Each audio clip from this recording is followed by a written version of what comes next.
Bismillahirrahmanirrahim. Assalamualaikum warahmatullahi wabarakatuh. Perkenalkan, nama saya Nisa Nur Amalia dengan stabuk 13020200106, mahasiswa Universitas Muslim Indonesia, Fakultas Ilmu Komputer, Program Studi Teknik Informatika. Nah, video ini saya buat untuk memenuhi salah satu tugas UAS atau ujian akhir semester mata kuliah keamanan sistem komputer. Adapun di dalam video ini kita akan membahas tentang algoritma kriptografi klasik. Langsung saja, berikut ini daftar isinya. Yang pertama ada pendahuluan, poin-poinnya yaitu latar belakang, tujuan penulisan. Yang kedua ada pembahasan. Poin-poinnya yaitu sejarah, pengertian kriptografi, algoritma kriptografi klasik, jenis algoritma kriptografi klasik, kelebihan dan kekurangan, perbandingan algoritma kriptografi klasik dengan kriptografi modern. Yang ketiga yaitu penutup. Adapun poinnya yaitu kesimpulan. Yang pertama yaitu pendahuluan. Latar belakang. Kriptografi berasal dari bahasa Yunani, terdiri dari dua suku kata yaitu kripto dan grafia. Kripto artinya menyembunyikan, sedangkan grafia artinya menulis. Kriptografi adalah ilmu yang mempelajari teknik-teknik matematika yang berhubungan dengan aspek keamanan informasi seperti kerahasiaan data, keabsahan data, integritas data, serta autentikasi data. Nah, kriptografi dapat pula diartikan sebagai ilmu atau seni untuk menjaga keamanan pesan. Ketika suatu pesan dikirim dari suatu tempat ke tempat lain, isi pesan tersebut mungkin dapat disadap oleh pihak lain yang tidak berhak untuk mengetahui isi pesan tersebut. Nah, untuk menjaga pesan, maka pesan tersebut dapat diubah menjadi suatu kode yang tidak dapat dimengerti oleh pihak lain. Menurut waktu kemunculannya, kriptografi dibedakan menjadi dua, yaitu kriptografi klasik dan kriptografi modern.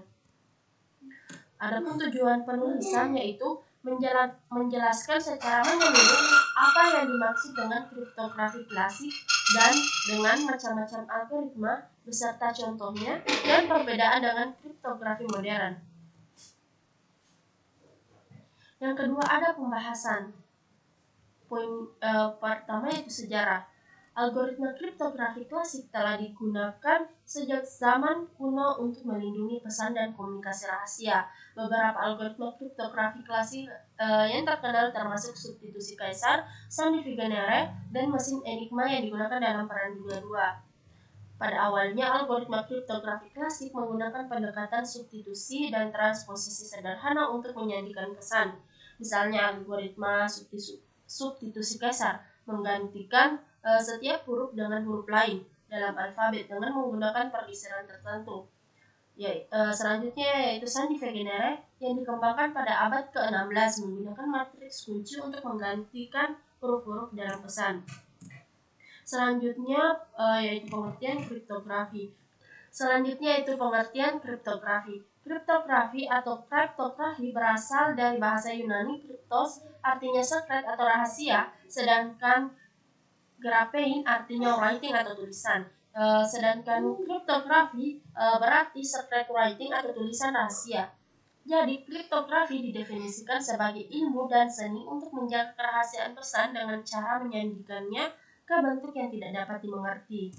Berikut ini adalah gambar mekanisme enkripsi dan deskripsi. Selanjutnya yaitu algoritma kriptografi klasik. Kriptografi klasik adalah ilmu dan seni menyandikan informasi sehingga hanya penerima yang dituju yang dapat membaca atau memahaminya, menggunakan algoritma dan teknik yang telah lama ada sebelum era komputer modern. Algoritma yang berbasis karakter yaitu enkripsi dan deskripsi dilakukan pada setiap karakter pesan. Adapun tujuannya yaitu menjaga kerahasiaan pesan di mana pesan-pesan yang dikirimkan melalui saluran yang tidak aman dapat disembunyikan dari pihak-pihak yang tidak berwenang. Selanjutnya yaitu jenis algoritma kriptografi klasik. Yang pertama ada cipher substitusi atau substitution cipher. Yang kedua ada cipher transposisi atau transposition cipher.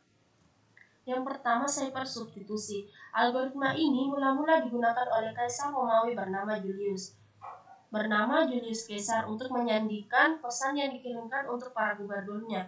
Nah, Caranya adalah dengan menggantikan atau menyulitkan atau mensubstitusi setiap karakter dengan karakter lain dalam susunan abjad atau alfabet. Nah, berikut ini adalah contohnya.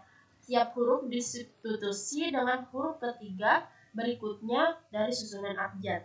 Dalam hal ini kuncinya adalah jumlah pergeseran huruf, yaitu key-nya atau kuncinya sama dengan 3. Nah, berikut ini adalah gambar dari tabel dari substitusi. Yang untuk baris pertama yaitu plain text, untuk yang kedua ini enkripsi.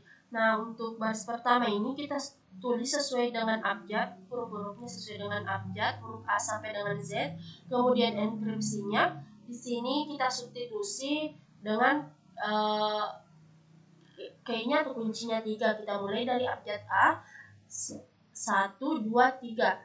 A, B, C, D. Berarti kita memulainya di huruf atau kita substitusi ke huruf D. Nah, di sini contohnya plain text-nya yaitu Penny Prasetyo cakep sekali. Nah, jika kita enskripsi akan menjadi huruf B, kita substitusi menjadi huruf E. 3 huruf berikutnya B, E, B, C, D, E. Kemudian huruf E kita substitusi menjadi huruf H. Kemudian huruf N kita substitusi menjadi huruf Q. Kemudian huruf Y kita substitusi menjadi huruf P. Begitupun selanjutnya. Kemudian dapat juga dengan mengelompokkan ciphertext ke dalam n huruf, misalnya 4 huruf, maka hasil enkripsinya maksudnya huruf-huruf tadi yang telah terbentuk kita kelompokkan, dan setiap kelompok itu terdiri dari 4 huruf seperti berikut ini. Kelompok ini terdiri dari 4 huruf E, H, Q, B. Kemudian kelompok selanjutnya terdiri dari 4 huruf S, U, D, F, dan begitupun seterusnya. Kemudian dapat juga dengan menghasilkan seluruh spasi dengan tujuan agar kriptanalisis susah untuk memecahkannya. Nah, di sini maksudnya di sini spasi-spasinya kita hilangkan sehingga menjadi seperti berikut ini. Berikutnya yaitu jenis-jenis cipher substitusi. Yang pertama, cipher abjad tunggal, yaitu satu karakter di plain text diganti dengan satu karakter yang bersesuaian. Yang kedua, cipher substitusi homofonik. Setiap karakter plain text dipetakan ke dalam salah satu karakter ciphertext yang mungkin.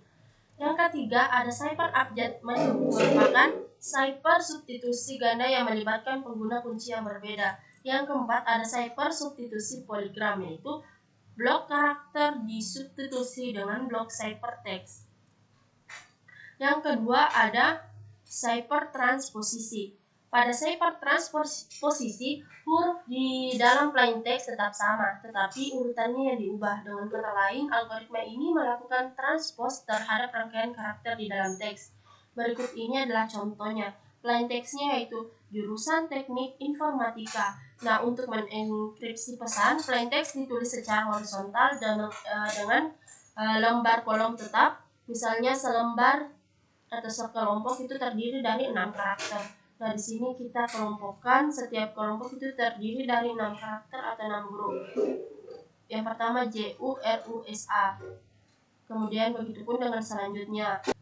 Setelah diubah seperti berikut ini, kita akan membacanya secara vertikal, yaitu J, N, K, M, U, T, I, A, R, E, N, T, dan begitupun seterusnya hingga membentuk seperti berikut ini, tampilan berikut ini. Selain itu, kita menulis ciphertext dalam baris selebar kunci, yaitu 4 karakter menjadi huruf-huruf yang terbentuk tadi kita kelompokkan menjadi beberapa kelompok, dan setiap kelompok terdiri dari 4 karakter seperti JN, KM, UT, IA, dan seterusnya. Kemudian membaca setiap kolom, maka kita memperoleh pesan awal. Kita membaca secara vertikal, yaitu JU, RU, SA, N, jurusan teknik informatika. Jadi terbentuk jurusan teknik informatika. Selanjutnya itu kelebihan algoritma kriptografi klasik.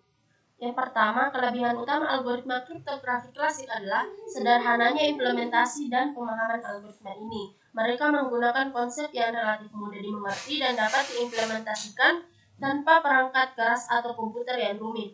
Yang kedua, algoritma kriptografi klasik biasanya cukup cepat dalam proses enkripsi dan deskripsi pesan, terutama untuk pesan-pesan yang relatif pendek. Yang ketiga, karena telah lama digunakan, banyak algoritma kriptografi klasik yang teruji dan terbukti cukup aman dalam penggunaan mereka pada komunikasi rahasia.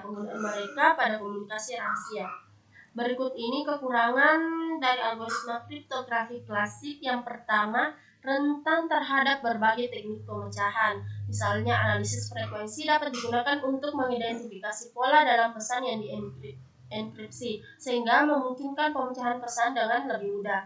Yang kedua, kriptografi klasik tidak memberikan tingkatan keamanan yang cukup tinggi untuk